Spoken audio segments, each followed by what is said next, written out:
Welcome to Cartoonist Kayfabe. My name is Ed Piskor, flying solo. Jimmy and I are going to be doing a little bit of traveling in October 6th through 9th. We're going to CXE in Columbus, Ohio. Going to be giving some talks, going to be selling some comics. Same thing at Baltimore Comic Con, 28th through the 30th of October. Kicking it with you guys on Devil's Night. How about that, man? Jacksonville Public Library, Duval Comic and Zine Fest, October 22nd is where Jimmy's going to be in Florida, man, to go be the man of the hour, sign your comics, talk some smack. It'll be a good time. These are your Cartoonist Kayfabe drawing prompts for 2022.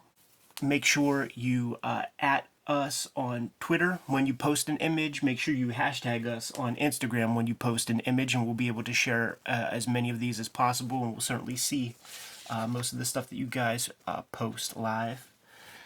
The videos are brought to you by the books that we make.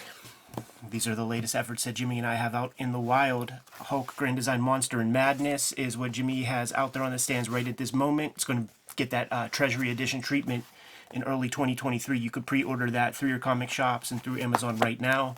Street Angel Deadliest Girl Alive trade paperback is back in print. Make sure you get your hands on that. Red Room Trigger Warnings and Red Room The Antisocial Network are my latest efforts. Murder on the Dark Web for Fun and Profit is the name of the game. Every issue is self-contained, making each trade paperback self-contained, man. So support the Cartoonist Kayfabe channel, keep the lights on in the studio, and we'll be able to keep bringing you these videos on the regular.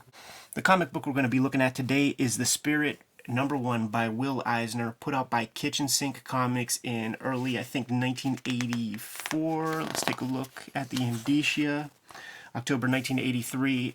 The cool thing about this series is that Will Eisner just comes back fresh from World War II, and he's got a lot of thoughts and philosophies about the comics medium, and he has come back to the medium with an extra set of chops after doing comics and work for hire artwork for military purposes.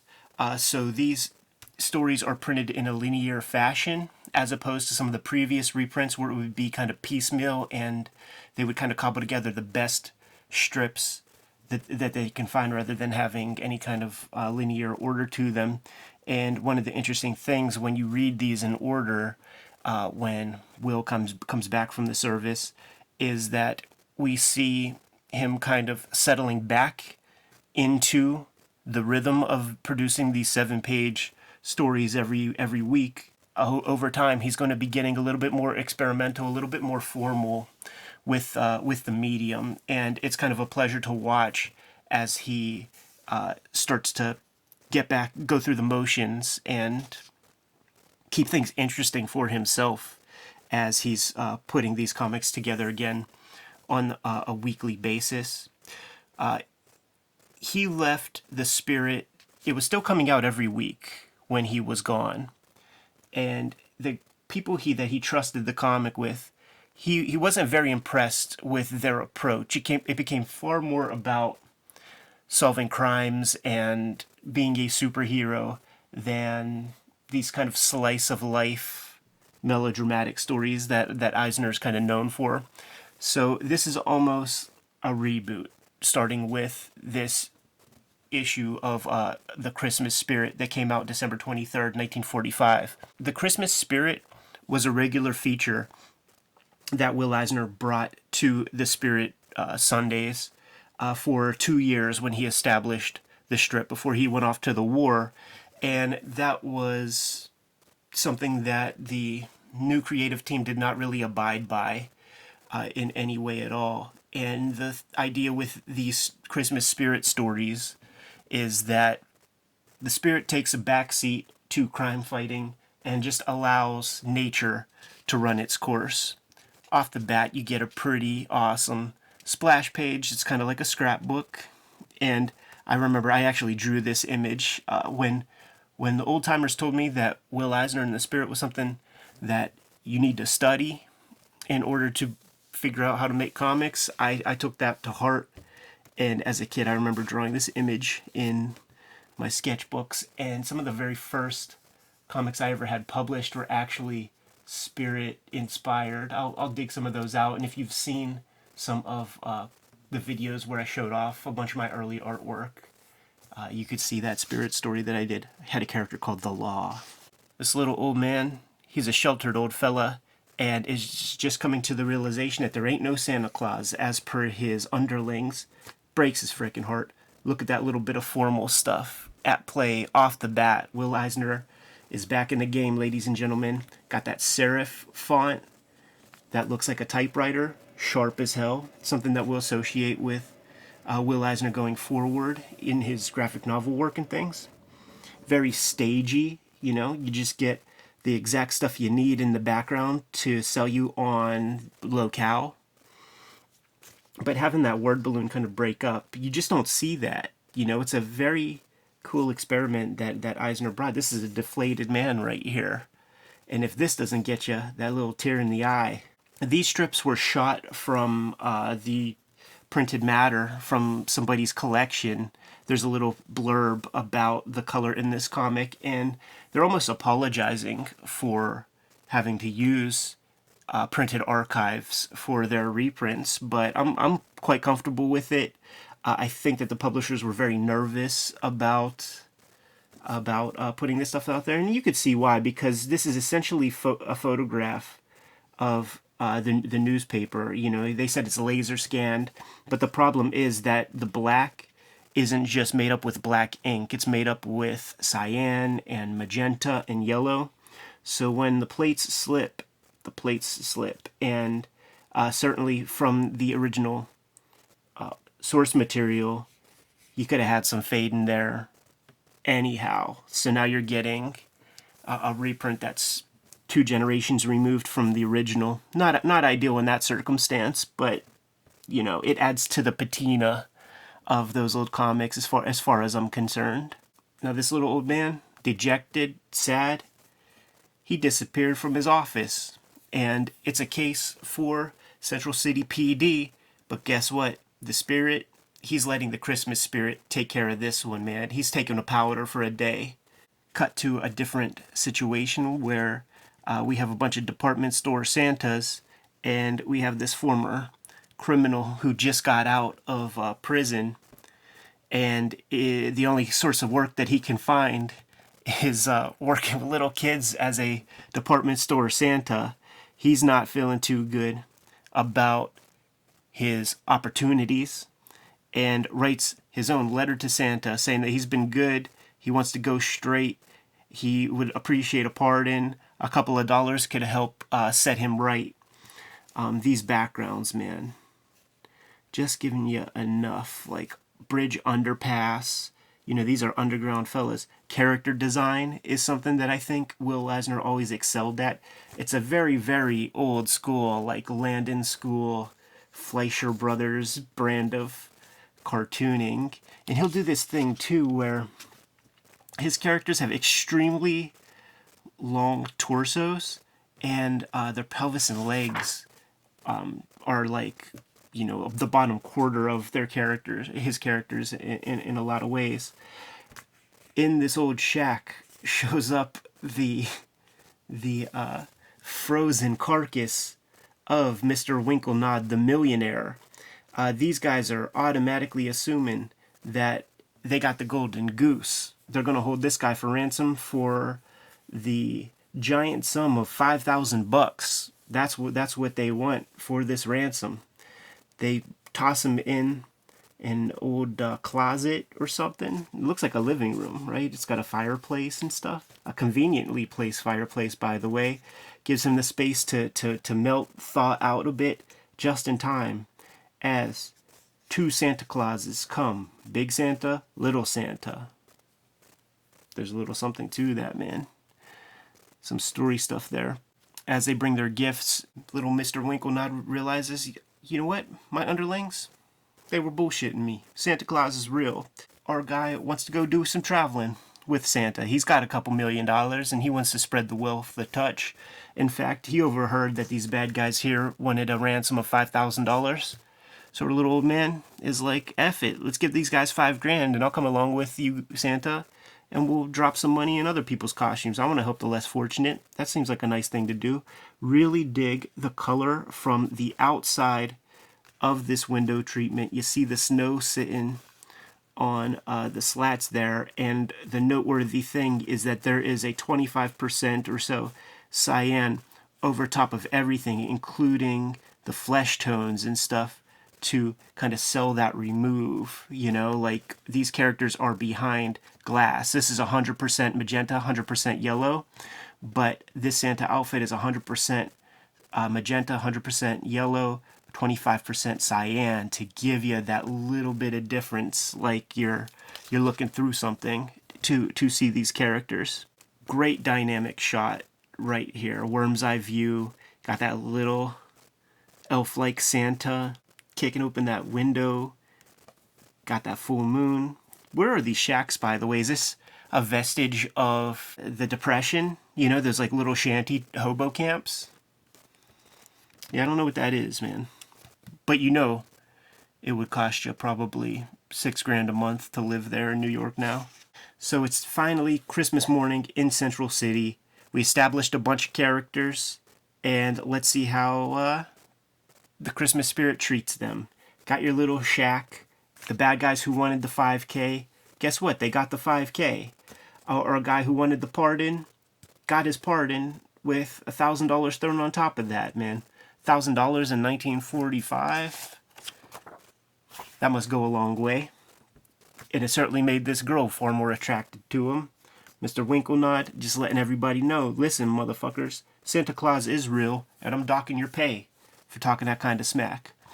We, going through these Eisnerian comics, checking out the spirit is a good exercise in storytelling, but it definitely is not okay in terms of character treatments for all races, including young Ebony there, man. No excuse for that kind of shit. You see a Santa outfit and you see a coy spirit with a very wary Ebony. But the cool thing about this panel is that there's some doubt. Was it Denny Coat Spirit who was Santa? I think the answer is probably yes, but it gives you a little bit of that. This panel, it doesn't tell you what to think. So that's your first 7-pager down. Another great piece of these kitchen sink reprints is the Central City Zeitgeist by Kat Ironwood, who would go on to be basically co-publisher of Eclipse Comics. You know, her early career was over at Kitchen Sink, doing some editorial work and things, and she gives great context for the comics within these various issues. Some of this stuff, it will inform the conversation as we move forward. And here's the little box that Dennis Kitchen writes about the color, letting you know, listen, we got a freshly colored strip in here because we were able to find the archives. Eisner did not have the original art for 3 of the stories in here, but more often than not, we're going to be able to shoot from the originals and color the work using our own kind of state-of-the-art technologies. Dead End, another great splash page. You're probably going to hear me say that every time we take a look at a Spirit comic. This story is kind of buttoning up the end of an era, exploring a bunch of the supervillains, the rogues gallery of the Spirit from days of yore, reintroducing them and kind of getting them out of the series. The rogues gallery for the Spirit is not very memorable. I mean, if you think about it, the most memorable character is called the Octopus. There's nothing that distinguishes the character to make him seem like an octopus. All that he has is a pair of purple gloves that you see off camera. So if that's the extent of your supervillain, and I don't think that, you know, Rogues Gallery was something that was in the front of Will Eisner's thoughts as he was putting these comics together. I think that he would have been happy to do without the masked guy, full stop, if he had his druthers, but, you know, the market was calling for something specific, and he was giving them just the bare minimum of what they were asking for in terms of superheroes. So Spirit ain't much of a superhero, and his Rogues Gallery ain't much of a bunch of villains either, man. But you got your guys, you got Hush the Whisperer, you got the squid, who looks nothing like a squid. You have Mr. Fly, a bunch of schmucks. And they all got sent up the river by the spirit, and they want to get some comeuppance. Just like Batman, the spirit is a vigilante, which means that he is operating outside the bounds of the law and technically doing some things that are illegal. So the old rogues gallery heads to Commissioner Dolan's office, says, listen, is the reward for this guy still on the books, and is your arrest warrant still active for the spirit? Because we have some info on the guy, and if we headhunt him, bring his ass in, will you give us the money? Not only are they entitled to the loot, but it's 10 G's. Such a cool thing that Eisner can do within these 7 pages, because he's clearly setting up their intention. He's clearly setting up the MacGuffin, and now we just have to set some obstacles up in his way. Young Ebony shows up, gives the spirit a warning. Hey man, your old villains, they're coming after you, dude. They're headhunting you. We see that the spirit is nonplussed at the idea, man. He has no fear. He's living his life. He's got his Hefnerian silk smoking jacket on. But he's completely poo-pooing it to the extreme of not even thinking that these guys are out of prison. Dolan knows the deal because he dealt with these guys straight up. So Ellen wants to help out. They're setting up a kind of a sting operation. They have a personal ad that they're going to put into the tabloids saying that they are willing to sell information about the spirit that will guarantee his whereabouts. And they're hoping that all of the villains will show up there. You know, their jealousy and their greed is going to infringe upon their team up, and they're all going to show up at once to try to get some intel on the spirit so that they can get that 10 G's, that 10 G reward for themselves and cut the other guys out. But what happens is all our dudes are showing up in the same place, man. We have the one character who wasn't with the other villains, but he also got done in by the spirit at one point. But he's got a trick up his sleeve. When he shows up, there's already some villains there and shit, playing like they're the one who put the ad in the paper so that they could get the 10 G's. One by one, the bad guys keep showing up. Here's what I'm talking about, man. You see how small those legs are and how big that torso is? It's so odd. It's like Baby Huey or Foghorn Leghorn proportions. But that said, I like it. Like, I've been playing around with cartoony proportions lately, and it's very effective to draw adults with the big elongated torso. And what do we have here, man? The spirit shows up, huh?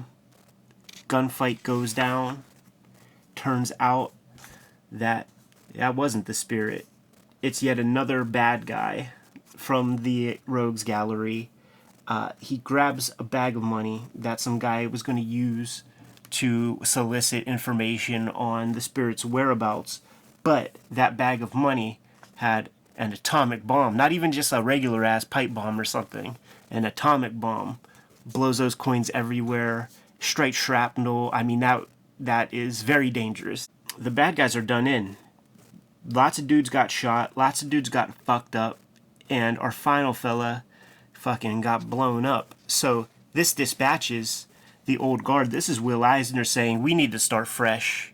We need to get rid of these ersatz wannabe Chester Gold bad guys, and we need to establish a new set of threats to for the spirit. At this point, the spirit ain't even, he was completely removed from all of the action.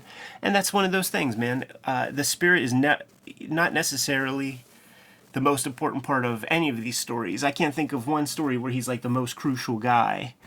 Same deal for this strip here, man, from January 6, 1946, Hildy, with a bunch of like young foreign kids from Cologne, Germany, that end up in New York City, or excuse me, Central City, and go to school with a bunch of kids whose daddies were at war and neglecting them while at war. The kids are running rampant. They're wilding out. Kid gang, kid gangs rule city. Gangs of children roam streets at night, pilfering millions in loot taken by kids. Schools vacant. Dolan asks parents' aid. This is one of those strips where the color needs to be noted. It's the first strip in here that has the full color process, full color approach, which I believe is blue line. And what the medium is, I have no idea. It's hard to tell, like maybe some kind of markers or something. But I have to guess that it did not print the way that the colorist hoped it would.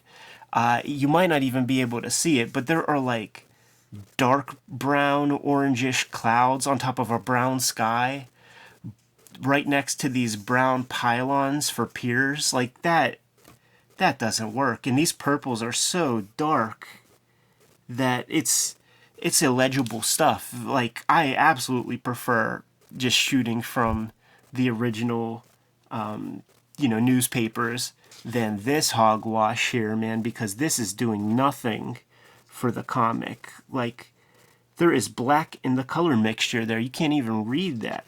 It's terrible. They absolutely do figure it out within the next coming issues. And the original plan was for these comics to be published, in color using state-of-the-art technology. That only lasts 11 issues out of, I think, 87 issues. So people were not buying this book, and they had to cut some corners. They even cut the size of the book. It clearly is a series that Dennis Kitchen wanted to see through by any means, and one of those means was trimming about a ½ inch up top and having a smaller, edition, smaller than regular comics. Anyhow, I digress. Continuing the story, kids are not at school. Kids are wilding out. There's only one boy showing up at school, and he's a little dork that knows where the location of the bad kid's hideout is. This right here, that's not the spirit mask. That's supposed to be sunglasses. And, we're supposed to believe, I sure hope we're supposed to believe that this is the spirit undercover helping this kid along, because the bad kids are on the hunt for him. The coast is fully clear as the spirit and the young boy are heading down the street. But look what we have here. What a piece of storytelling. Not really helped very much by keeping our characters in shadow. But we do have our blondes. That 100% yellow. You're going to look at that, taking a look at our shadowed figures. And they just immediately pounce on the snitch and do their best to make sure that the cop doesn't follow them along. In fact, the little kids get one over real well. This is kind of funny because, this is like this looks like a full woman. That doesn't look like a kid at all. That looks like Ellen, Commissioner Dolan's daughter. The Karens of Central City show up just in time to see this policeman grabbing a young girl around the waist. So the Karens are letting this dude have it, getting into business and everything. Cut to the secret headquarters for these little bad motherfuckers, man. And they got a really cool base. It's like the Foot Clan Club. That rope in the immediate foreground, really creating that depth. Man, they have their own navy even. Check that out, dude. A little wooden canoe. Our main bad kid is a bad motherfucker. Like, he's talking about torturing and killing kids. It's making the other boys real nervous. And it's actually making the American kids, if you are paying close attention, it's making the American kids go, have pause. Like, this kid's a little vicious. This little German dude, little vicious. And they're not on board. But he tolerates no back talk. Our little bad guy here, man. So they throw him in the pit along with Hildy, while they end up torturing the one kid that they got their hands on. These are some bad-ass kids, dude. This is Macaulay Culkin and the Good Son and his crew. Hildy and the good corn-fed American boy they got to get their asses the hell out of there. They got to go see the spirit. Commissioner Dolan ribbing the spirit for getting janked up by little kids, just in time for that same little girl to pop into Commissioner Dolan's office, you know, running past the old portly cops who were sitting there eating donuts all day. You know, it's a very unsecure police station. Make their way into Commissioner Dolan's office, knowing that the spirit will be there. Listen, man, you got to go to this hideout. They're really jacking kids up. Shit's getting out of hand. The body language on this old fence guy, there is no confusion that this is a slimy, bad dude. The body language with that hand, that face chomping on that stogie, and then when we see him getting punched in the stomach. Action in a Will Eisner comic, this is not Kirby pacing. You know, this is not Kirby action. You get this kind of little thing right here. You know, it's very interesting, and it lets you know that you don't have to always have Kirby in built into your fights. There are other ways. You know, like the violence is kind of cartoonish for sure, but still very effective. Even here, man, spirit popping up with that little punch to the jaw piece. More of that trash color on top. Like, why would you ever want to make a caption banner brown like that? Whatever color they used there, the final mixture did not turn out correctly. And, you know, this super brown ground. This is such a weird period of time in comics because the direct market is opening up. And one of the sales points for a lot of these independent publishers was just an increase in technology. Most of that technology had to do with the different kind of paper stocks. So that's where you hear about Hudson and Baxter and Mondo paper. And a lot of companies were touting their color palette that they had available with, you know, the different printers they were using. I remember Kamiko showing off a color guide that they had 128 colors, and the reason for those extra colors, the way those other colors were made possible, was because black was added into the mixture. Truthfully, that allows for diarrhea colors to be in your palette. Black ink going into your colors means that little black dots are making up that color once it's finally printed, and I think we got a little bit of that here. What we're seeing here is something I'm actually pretty fascinated by. It's something I never really put too much thought into. And it is these Army veterans, you know, some people who came back very wounded. You know, this guy wearing sunglasses, this seaman wearing sunglasses, implications of blindness there. We have a legless vet talking to the kids. And these are the kids whose daddies went off to war. Maybe some of their daddies didn't come back. These dudes are wilding out with just their mom in the house and shit. And older folks went to war, made it safe for you to live in peace. You know, you're insulting us by being little hooligans and shit, man. These are like the pre-boomers, man, because these kids were alive before their daddies went off to war. You know, if this is 45, 46, you know, these are 6, 7-year-old kids. They were sitting home worried about their folks all day, being little assholes. So you need these vets to guilt and shame them into going on the straight and narrow.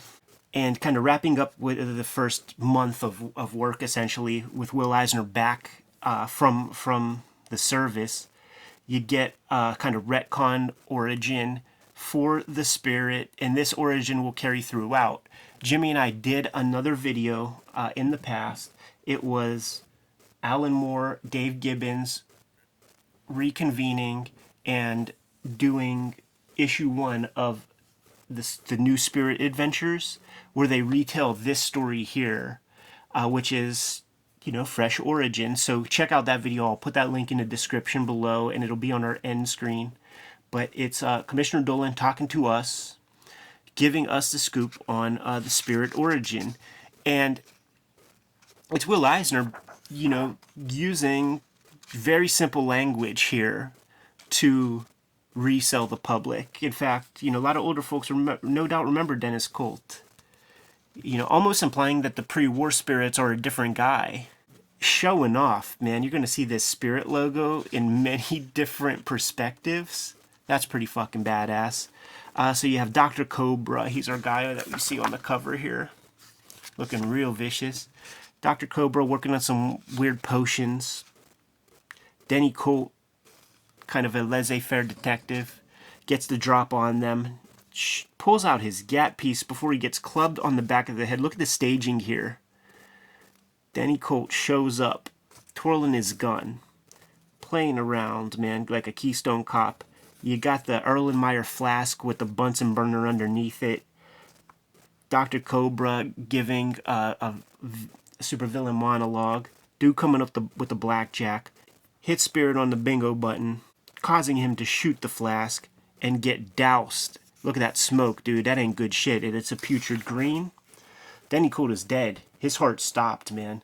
And people are mourning the death of that Denny Colt Jr.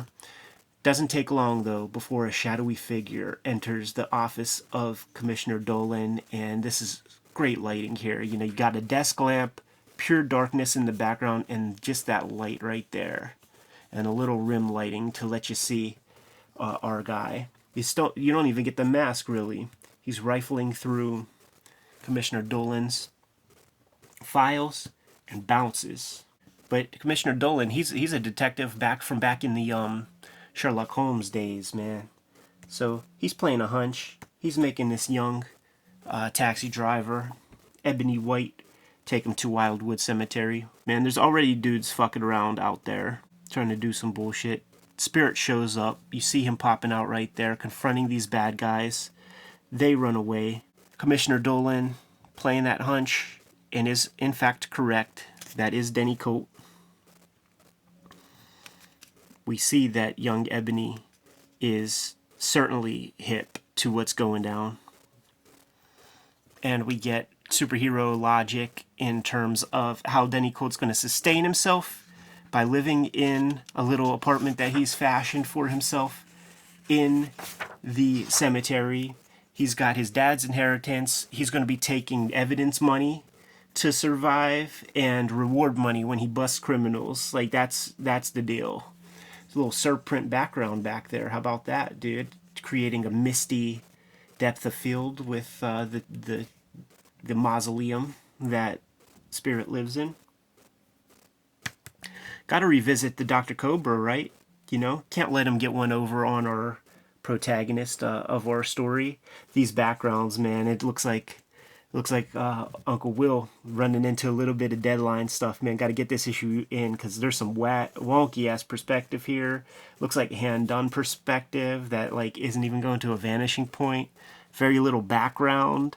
But we got to dispatch our Dr. Cobra. Look at the shit that Cobra's fucking with, though, man. About to hit Spirit on the head with some acid. Coming from stage left, young Ebony knocks Dr. Cobra out. Gets a little of that acid on the back of that coat. So what happens, man, if that shit touches Spirit? It's going to be a different looking character. These kind of poses make me think of Lou Fine. You know, I wonder if maybe he did a little bit of ghosting for this image or some of these images, getting, you know, the Eisner studio to do a little work on this, man, to keep up those deadlines. Hang up Dr. Cobra to dry. A fine way to end your strip. Back to that 9-panel grid, Watchmen style, where the relationship is solidified. Commissioner Dolan, like Commissioner Gordon, lets his guy know, dude, I might have to come looking for you if shit gets too out of hand.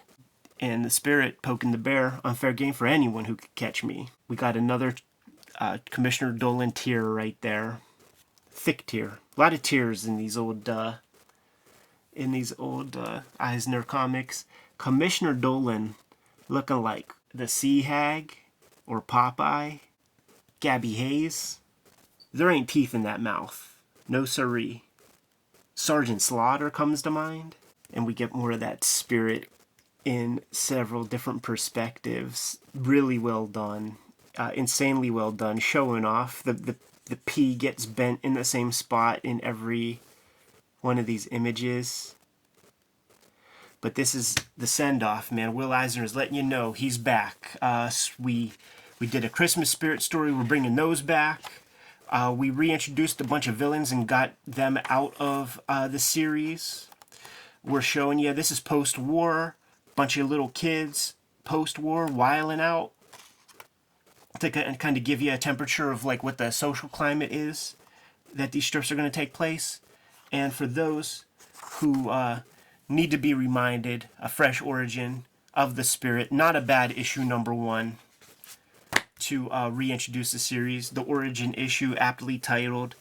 And as we move forward with this series, you're going to start to see a lot more formal experimentation, a lot of formal play, the things that inspire Will Eisner to look deeper into the medium, to become a teacher, to become a comic book philosopher of storytelling. We're going to see it all kind of tested out and on display throughout future issues of this, man. So if you see these kitchen sink issues in the wild, man, you're going to want to scoop them up. It's good value for your dollar for sure. But before we get out of here, you got to know that these videos are brought to you by the comic books that we made. So this is the stuff that Jimmy and I have out. Red Room Trigger Warnings, Red Room The Antisocial Network, Street Angel Deadliest Girl Alive, TPB, Hulk Grand Design, getting that Treasury Edition treatment in the future. Hit up our spread shop in the link in the description below. Grab some Kayfabe merch. Don't forget to read more comics.